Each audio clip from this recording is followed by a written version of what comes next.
Nous sommes en 2003 et Corneille est en train de connaître un succès fulgurant en France avec son titre Parce qu'on vient de loin.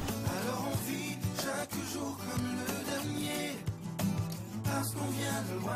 À ce moment-là, personne ne connaît vraiment son histoire, on entend sa voix partout, on chante ses mots sans toujours savoir d'où ils viennent, et pourtant chaque parole de cette chanson reflète un événement dramatique que Corneille a vécu 9 ans plus tôt. Juste avant que la vidéo commence, sachez qu'elle est sponsorisée par Nextory. Alors Nextory, qu'est-ce que c'est? C'est la seule application en France qui propose tous les formats de lecture. Livres audio, e-book, podcast, BD, magazine, il y a plus d'1 million de livres en 10 langues différentes. Peu importe ce que vous aimez lire, moi je sais que j'aime beaucoup les livres de dev perso, mais si jamais vous aimez les thrillers, les romans d'amour, il y a forcément un livre pour vous sur Nextory. Et c'est trop pratique parce que l'application elle est dispo sur tablette ou sur téléphone, et si vous suivez attentivement mes vidéos, vous le savez, mais je me base beaucoup sur des autobiographies pour faire mon travail. Par exemple pour la vidéo sur Britney Spears, j'ai lu The Woman in Me, et si vous aussi vous souhaitez le lire, et le livre est dispo en VO sur l'appli Nextory. Comme ça vous fera bosser un peu votre anglais aussi. Moi je vais pas vous mentir, j'ai vraiment du mal à rester concentré avec un livre entre les mains, et c'est pour ça que je trouve que Nextory est vraiment très cool, parce que ça me permet de continuer à me renseigner, à bosser sur mes sujets, tout en faisant autre chose. Et les copains, j'ai même un petit cadeau pour vous. Vous pouvez tester gratuitement Nextory pendant 45 jours grâce à mon lien qui s'affiche juste ici. Je vous invite vraiment à tester l'application, elle est vraiment sympa. Et en plus en 45 jours, vous pourrez tester le nombre de livres que vous voudrez. Et ça, peu importe ce que vous faites, que vous soyez dans le train, dans la voiture, en train de faire la vaisselle. Très bonne technique de faire la vaisselle en écoutant un livre audio. Ça passe beaucoup plus vite. Merci à Nextory d'avoir sponsorisé cette vidéo, et je crois qu'il est maintenant l'heure de retourner à notre vidéo. Corneille a 17 ans et il vit depuis une dizaine d'années au Rwanda, le pays d'origine de ses parents. Lui, il est né en Allemagne lorsque ses parents faisaient leurs études, et c'est au Rwanda qu'il grandit entouré de sa famille, de ses frères et sœurs, et surtout qu'il se découvre une passion profonde pour la musique, en particulier le R&B. Mais le Rwanda est un pays marqué par des tensions profondément ancrées dans son histoire coloniale. Les colons d'abord allemands puis belges ont joué un rôle central dans la division du peuple rwandais. Je vais pas rentrer dans toute l'histoire complexe du Rwanda parce que pour être 100% honnête avec vous, c'est pas un sujet que je maîtrise en profondeur. J'essaye juste de poser un petit peu de contexte pour qu'on comprenne ensemble l'histoire de la famille de Corneille. Je tenais aussi à le dire, mais je vais passer pas mal d'extraits dans cette vidéo de Corneille qui raconte son histoire parce qu'il y a des moments où j'estimais que c'était plus à lui de prendre la parole sur certains sujets plutôt que moi. Et puis parce qu'il explique extrêmement bien les choses aussi.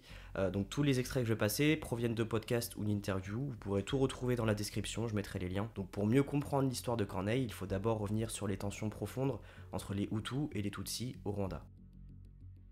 Les groupes Hutu, Tutsi et Twa existaient bien avant l'arrivée des Européens. Ces catégories étaient alors principalement liées aux rôles sociaux et économiques. Les rapports de domination étaient surtout entre les Hutus et les Tutsis. Les Tutsis étaient minoritaires et formaient une aristocratie qui dominait la majorité Hutu. Mais un Hutu pouvait devenir Tutsi en gravissant les échelons sociaux. Les colons, en arrivant au Rwanda, ont figé ces identités. Ils vont d'abord se mettre du côté de la caste au pouvoir, la monarchie Tutsi, et ils ont ensuite instauré des théories raciales qui n'existaient pas auparavant et qui va profondément diviser la population. Cette politique a nourri des tensions profondes qui finiront au fil des années par exploser.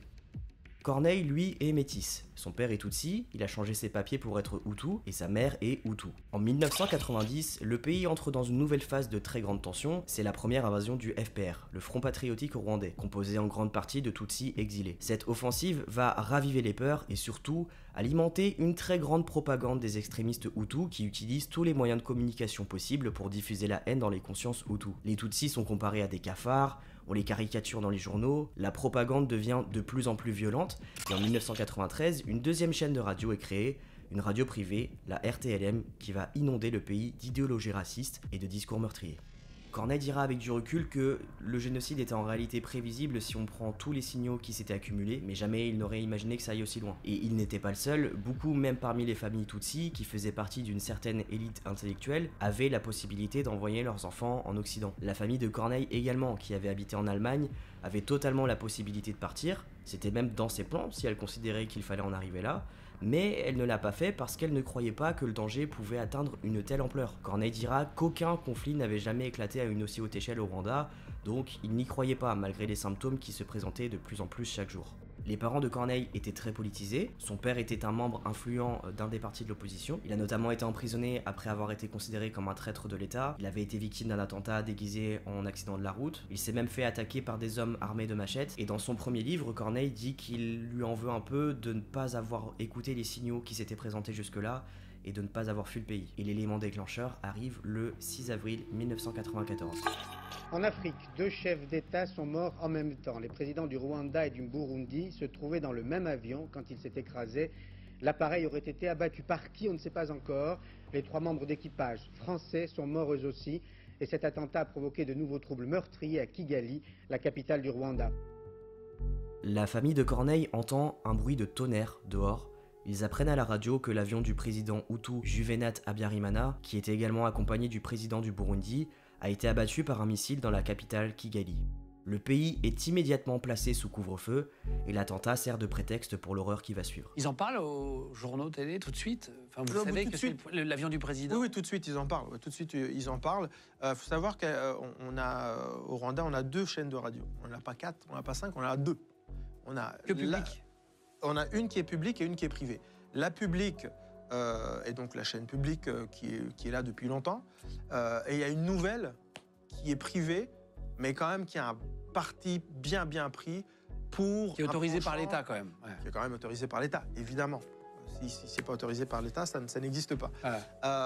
Et qui a un penchant assumé, très extrémiste, Hutu.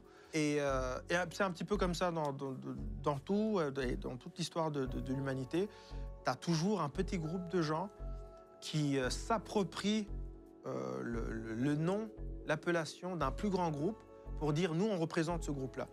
Et justement, tout à l'heure, tu l'as dit, et c'est comme ça qu'on parle du génocide des Tutsis au Rwanda. On dit « les Hutus ont tué les Tutsis ». Et en fait, non.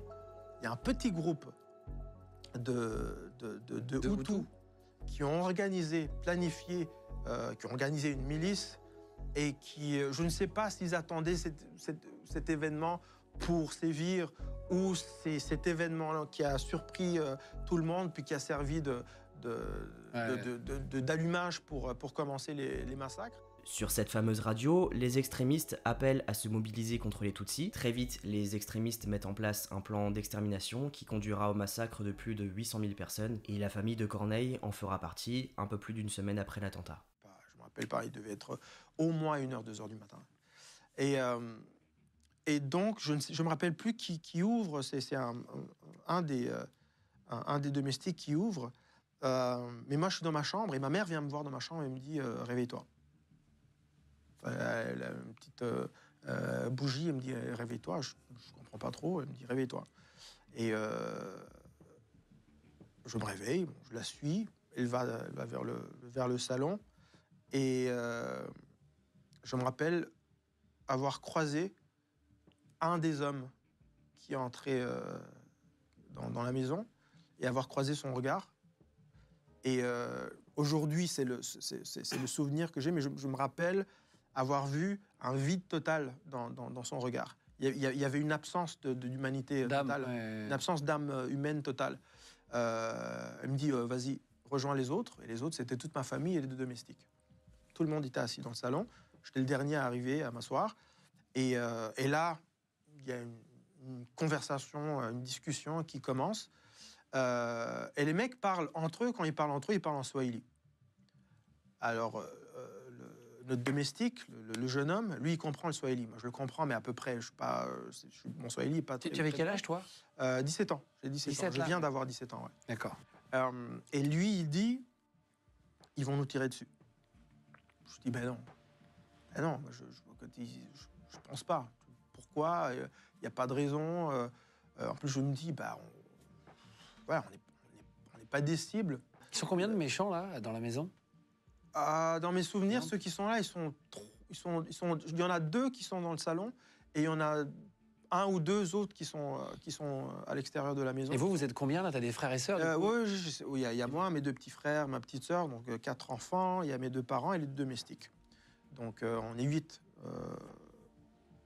Et là, donc, le jeune homme, le domestique, il me dit ouais, ils vont tirer dessus, il vient de s'en parler, il vient de dire on y va, on tire.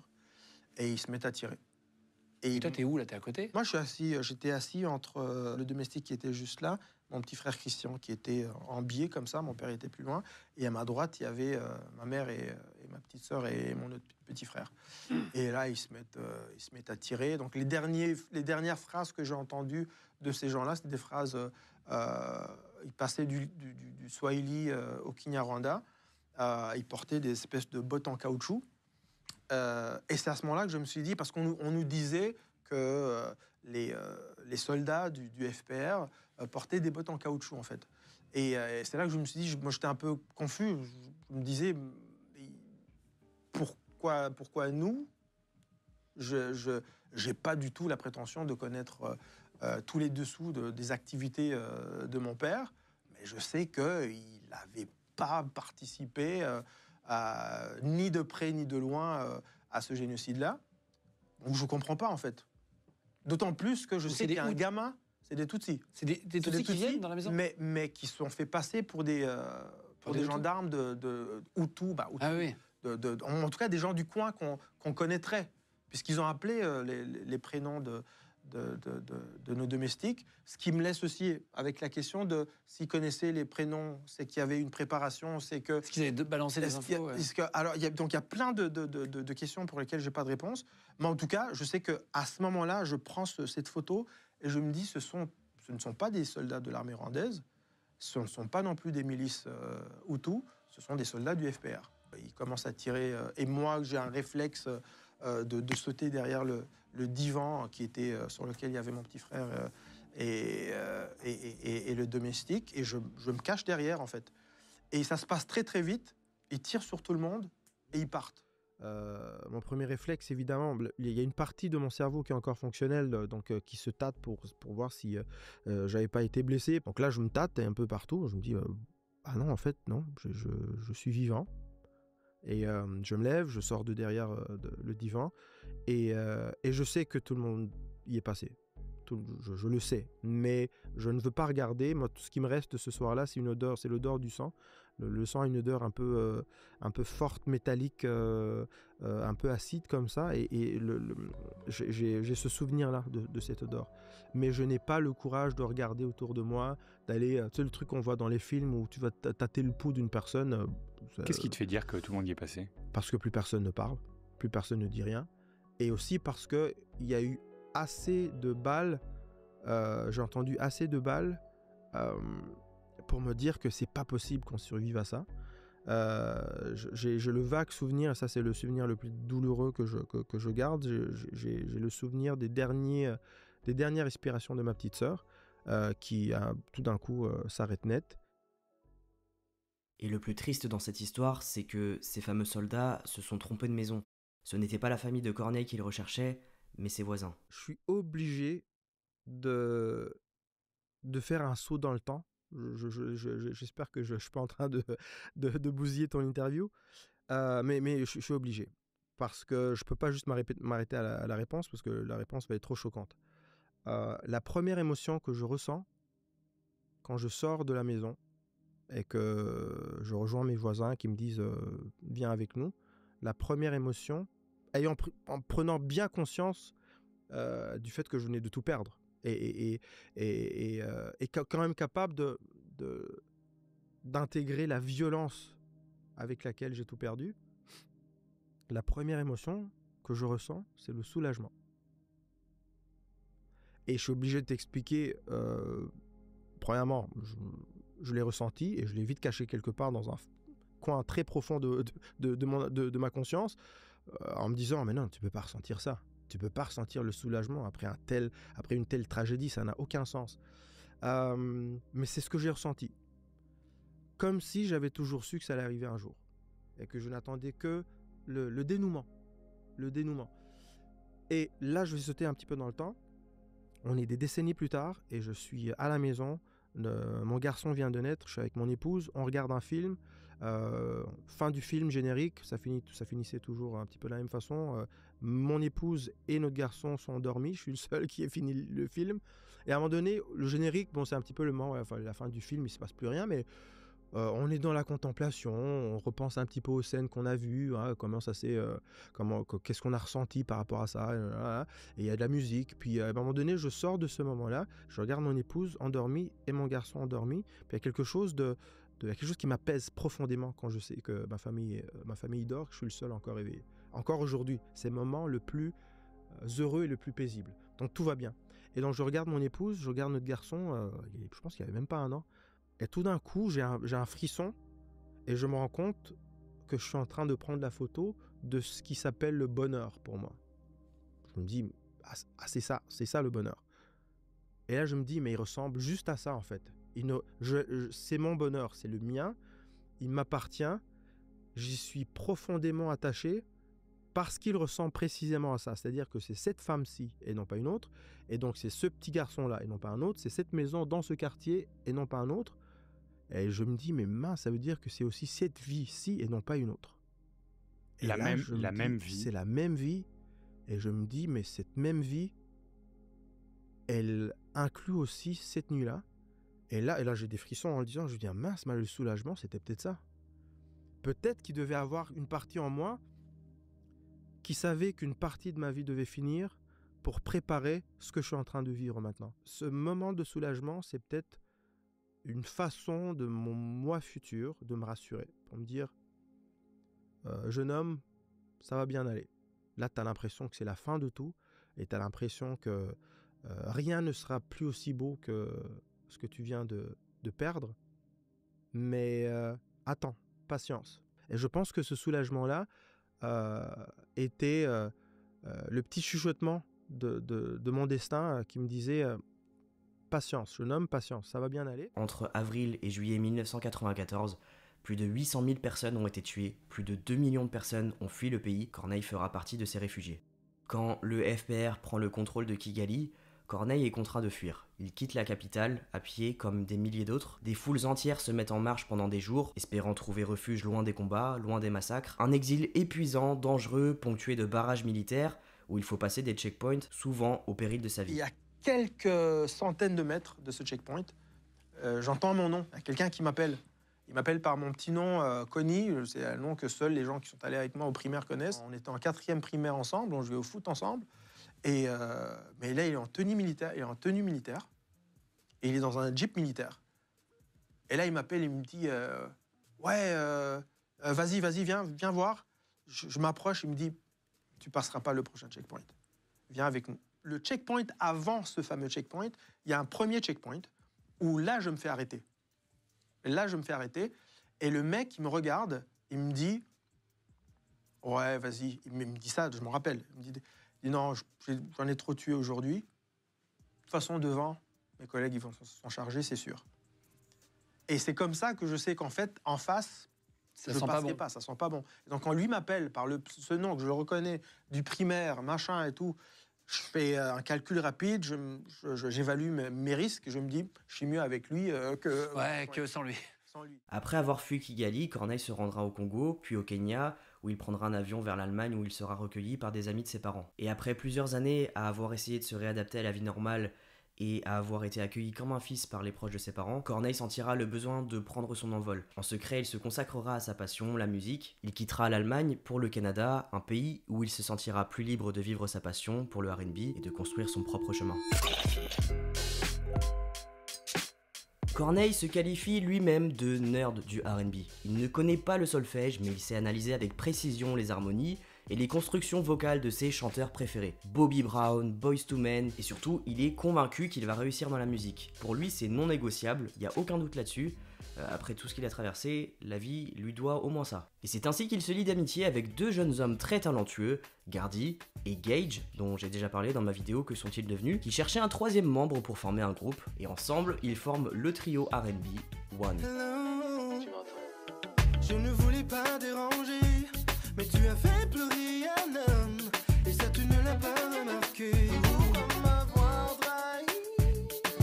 Pourquoi lui? Ta confiance brisée en une soirée, est-ce que je l'ai vraiment mérité? Le groupe One enchaîne les scènes et sort plusieurs morceaux en anglais, mais au fond de lui, Corneille sait que ce n'est pas un groupe qu'il a envie de se faire connaître. Il est ambitieux, passionné, déterminé, Il veut réussir, mais il veut le faire seul. Et quand il annonce la nouvelle à ses 2 amis qu'il quitte le groupe, Gage le prend pas très bien. La nouvelle passe mal, mais les tensions s'apaiseront, et quelques années plus tard, lorsqu'il connaîtra ses premiers succès en France, Corneille produira même le premier album de Gage, et ce dernier assurera plusieurs de ses premières parties. Corneille prépare ensuite son tout premier album, Parce qu'on vient de loin. Ça fait plusieurs mois qu'il bosse là-dessus, bien avant même de rentrer en studio, et comme je vous l'ai dit, Corneille il connaît pas son solfège, il joue pas d'instrument. Du coup, il a tout composé dans sa tête. Alors piste par piste, il va enregistrer avec sa voix chaque élément, la ligne de basse, la mélodie de guitare, les percussions, il empile les sons, les harmonies, les ambiances, et il va stocker tout ça dans son disque dur. Et le jour où il rentre en studio, il dit à ses musiciens, voilà, mon album est prêt, il n'y a plus qu'à jouer. Et quant au texte de ses chansons, il dira qu'il a eu 24 ans pour les écrire. 24 ans pour trouver les bons mots, et c'est pour ça qu'il considère que Parce qu'on vient de loin est encore aujourd'hui son meilleur album. Que j'admire si tu le permets, comme moi, car c'est ta classe qui m'attire et tu le sais, ça se voit. C'est avec classe que je te désire, mais dans respect, en tout cas, c'est avec classe, et ça marche à chaque fois. En 2002, Corneille signe son contrat à Paris avec Vagram Music, il commence à se produire sur scène, notamment au Francofolie, et son tout premier single avec Classe sort en octobre 2002 en France. Son album Parce qu'on vient de loin est sorti de manière confidentielle un mois plus tôt, en septembre 2002 au Québec, et ce n'est qu'au début de l'année 2003 qu'il commence à se faire connaître du public français, qui ne sait absolument pas qui il est. Le single avec Classe cartonne sur les radios, il est diffusé en boucle sur M6, mais les Français ne mettent pas encore un visage sur le chanteur. Un soir, lors de la première partie de Kenny Williams à l'Olympia, Corneille s'attend à un public un petit peu tiède, voire indifférent, comme c'est souvent le cas pour les premières parties, mais dès que Avec Classe démarre, la salle explose. Le public chante avec lui comme si c'était son concert, et la foule est tellement déchaînée que Kenny Williams a fini par le retirer de sa tournée, parce que Corneille ambiançait trop le public et qu'il faisait de l'ombre au chanteur. Le succès est tel que des Français importent son album du Canada, avant sa sortie officielle en France, prévue en février 2003. S'ensuit 2 autres singles qui eux aussi vont très bien marcher.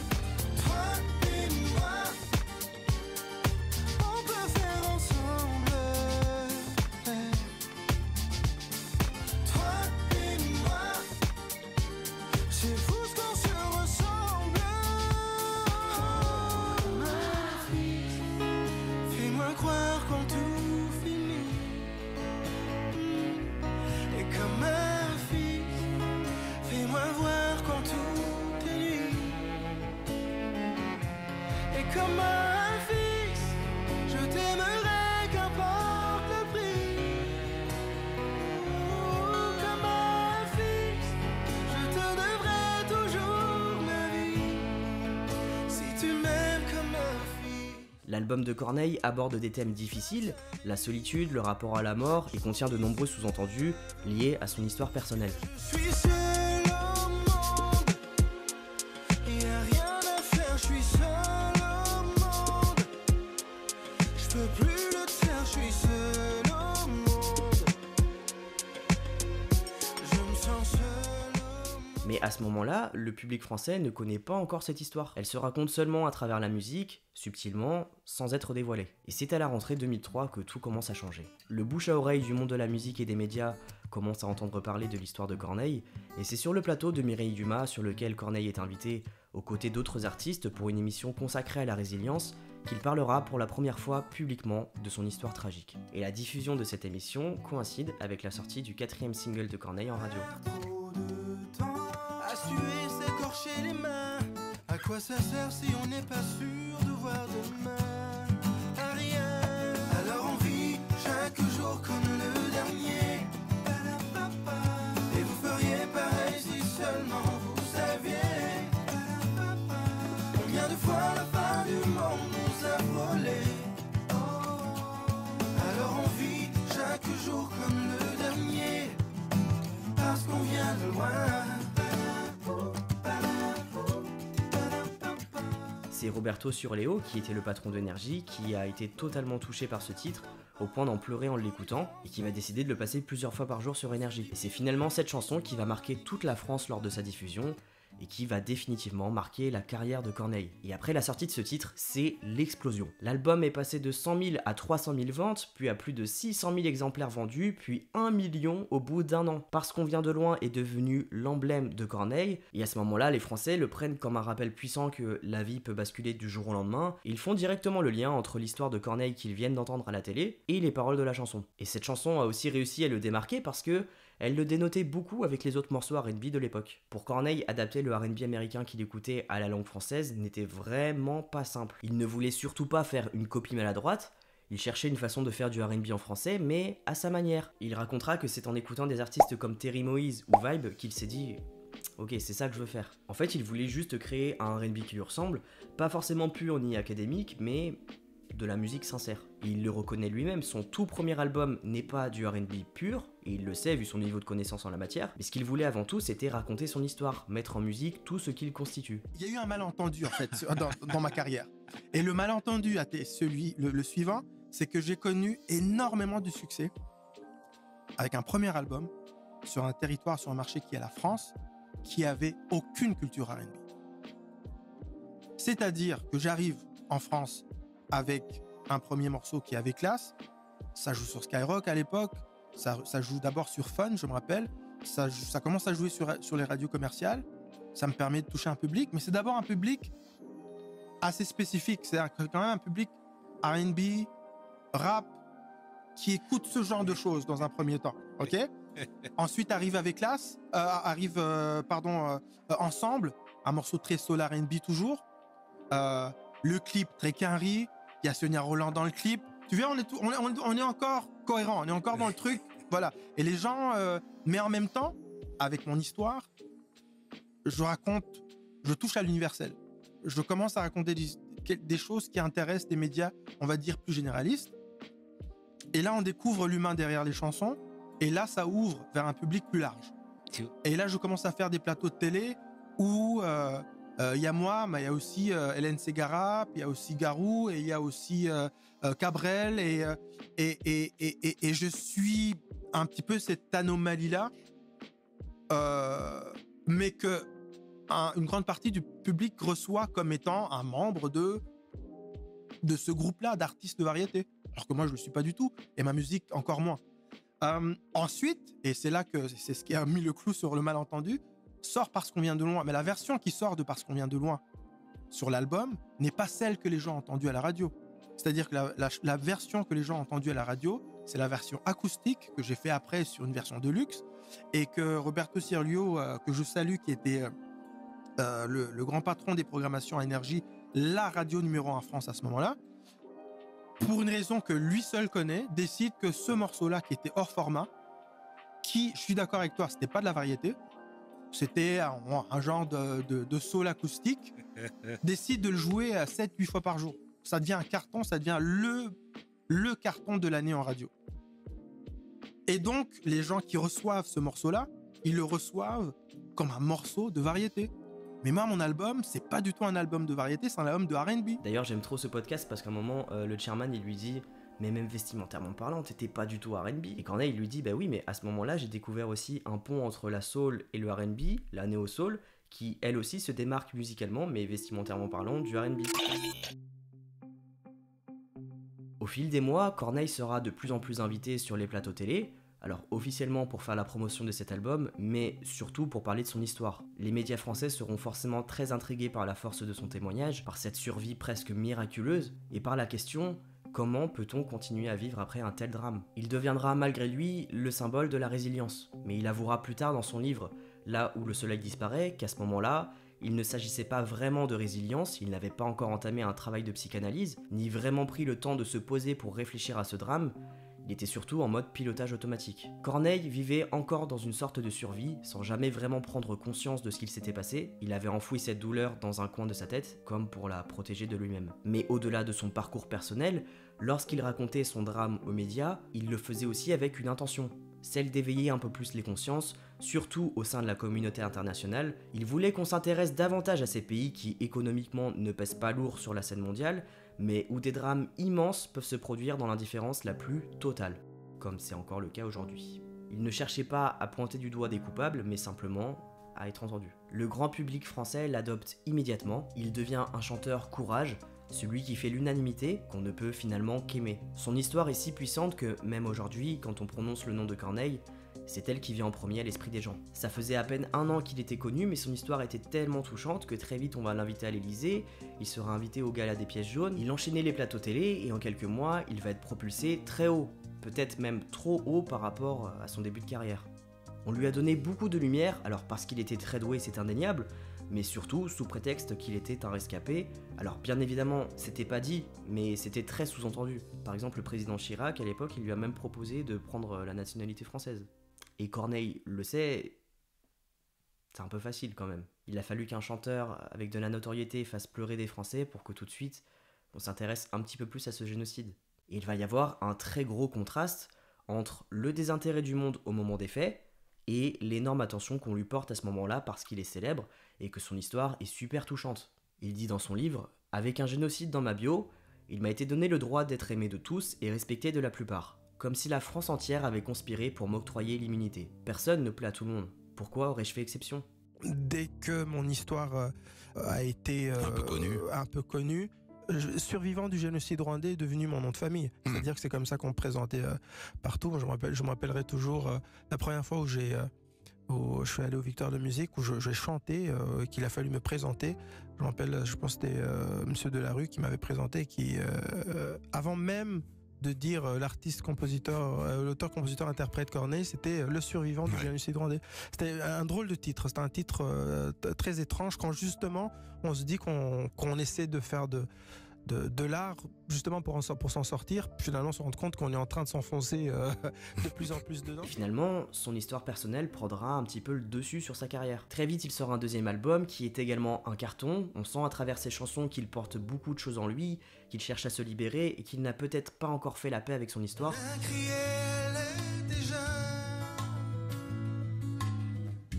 On a crié en vain chaque fois, mais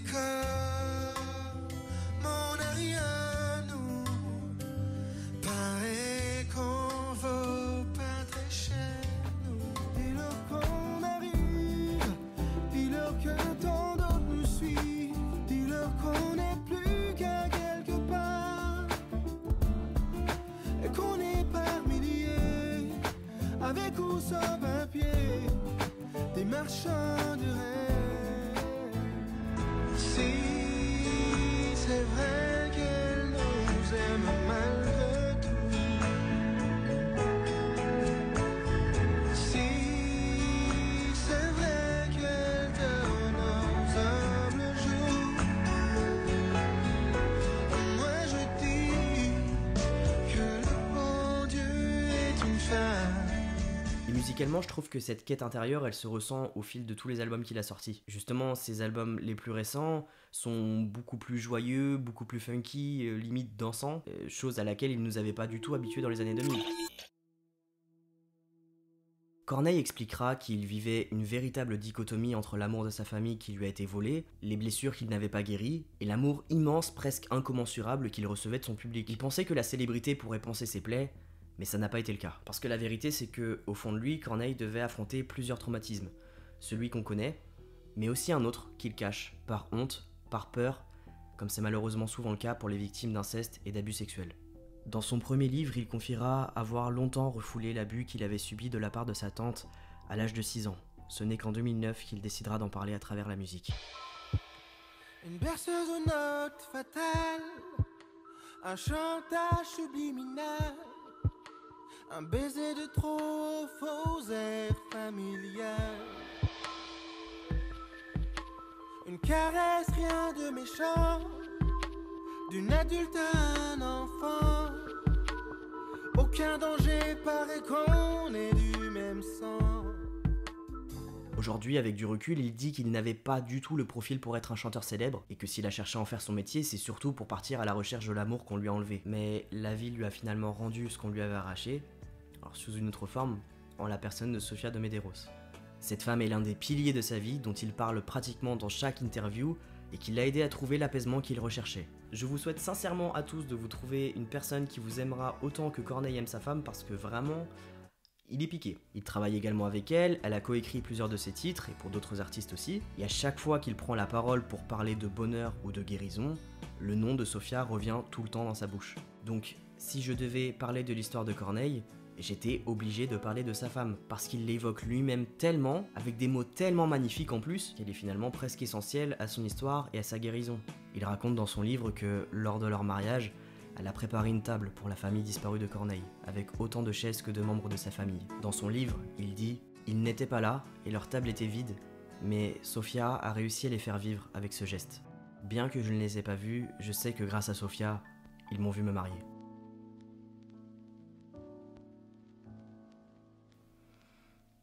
Est-ce que vous êtes en train de pleurer? J'espère que vous êtes en train de pleurer, hein. Soyez ému de ma vidéo. Le mec horrible. Moi j'ai pleuré, je vous le dis, hein. Franchement, t'es obligé de pleurer quand tu lis son livre parce que c'est hyper émouvant. J'avais un Corneille dans l'œil, voilà. Je pense que si vous regardez cette vidéo, c'est aussi peut-être parce que vous vous demandez mais qu'est-ce qu'il est devenu Corneille?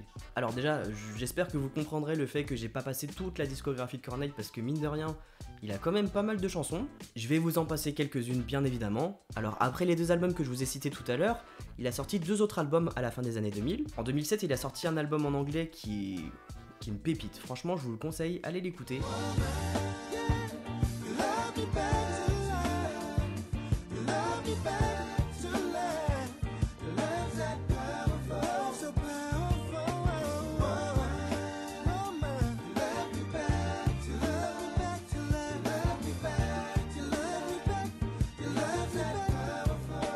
En 2009, il a sorti un album qui s'appelle Sans titre, mais qui a pas trop fonctionné. Corneille dira qu'il a peut-être été un petit peu trop brut, trop franc dans certains textes, et que ça a peut-être brusqué les auditeurs. Et moi, là où Corneille m'a encore remarqué musicalement, c'est dans les années 2010. Il a des titres, ça a marqué mon adolescence.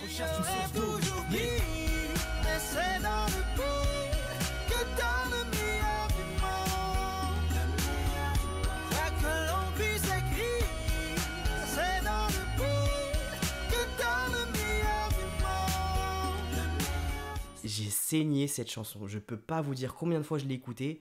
TLF, s'il vous plaît dans les commentaires, dites-moi qui se souvient de TLF. Je crois que c'était le... Oui, c'est le petit frère de Rof, si j'ai pas de bêtises. On passe les 3 quarts de notre vie au phone.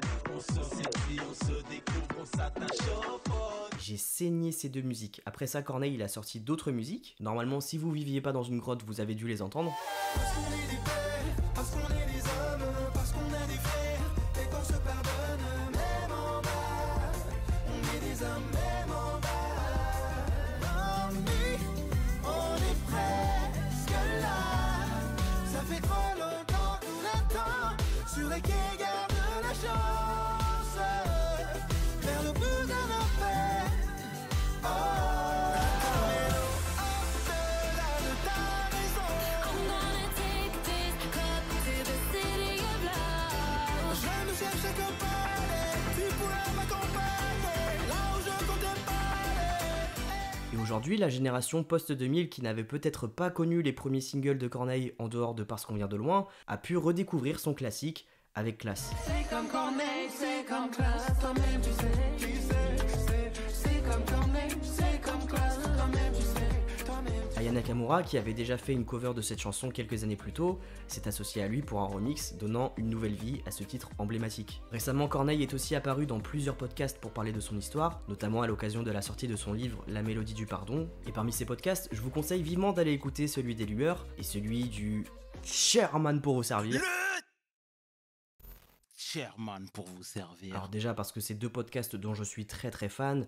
Les Lueurs, il y a toujours des sujets abordés qui sont extrêmement intéressants. Et le Chairman, je suis très très très admiratif de sa façon d'interviewer ses invités. Je trouve extrêmement bienveillant et très renseigné aussi. Mais ces épisodes-là, particulièrement avec Corneille, sont hyper riches en bienveillance et en espoir. Il prend le temps d'aborder des sujets profonds comme le pardon, comment se relever après un trauma, sur l'amour, sur sa vision de la musique. Franchement, je pense que Corneille, ça doit être un gars avec qui c'est hyper passionnant de discuter. Un de mes plus gros goals, j'en ai déjà parlé, mais c'est de faire un podcast où j'interviewe des artistes. Bon, après, voilà, on n'y est pas encore, hein, on est très très loin. Mais franchement, si j'avais la possibilité d'interviewer Corneille, je vous jure, ça serait un épisode entier où on parle que de R&B. Il a tellement de connaissances, mais...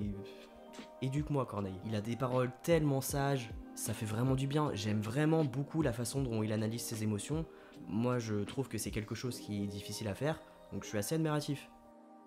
Les amis, on arrive doucement à la fin de la vidéo. Je voulais juste dire en conclusion que je trouve ça un petit peu dommage que dans l'inconscient collectif, et après je le comprends totalement, mais que Corneille soit résumé seulement à son histoire. Alors évidemment c'est important, il faut en parler, mine de rien il a été malgré lui le porte-drapeau de toute cette histoire qu'a vécu le Rwanda, et ça a peut-être même informé des gens sur l'existence de ce génocide, mais quand je dis que je trouve ça dommage c'est parce que musicalement il est résumé qu'à Parce qu'on vient de loin, alors qu'il a tellement plein d'autres belles pépites, j'espère vous avoir fait découvrir quelques-unes d'entre elles. Encore une fois, je vous invite à aller sur les plateformes de streaming et aller écouter ses albums parce que franchement, sa discographie vaut vraiment le coup. Dites-moi en commentaire votre titre préféré de Corneille et n'oubliez pas que vous pouvez essayer Next Story pendant 45 jours, le lien est en barre de description. Je vous fais des gros bisous, à dimanche prochain, 18 h.